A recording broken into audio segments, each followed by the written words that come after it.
Pitje alkohola. Ljudje imamo lahko različne težave, zdravstvene in druge. Te težave so lahko povezane s pitjem alkohola. V posnetku boste lahko izvedeli, kako alkohol vpliva na vaše zdravje.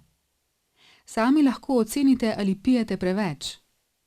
V posnetku najdete tudi nasvete, kako piti manj alkohola. Tako boste izboljšali svoje zdravje in življenje. Mnogi ljudje radi s prijatelji popijejo kozarec alkohola. Nekateri ljudje imajo zaradi alkohola težave. Mogoče ga popijejo preveč, mogoče ga pijejo prepogosto. Če pijete preveč alkohola, vam tako pitje lahko škodi. Alkohol lahko poslabša težave, ki ste jih imeli že prej,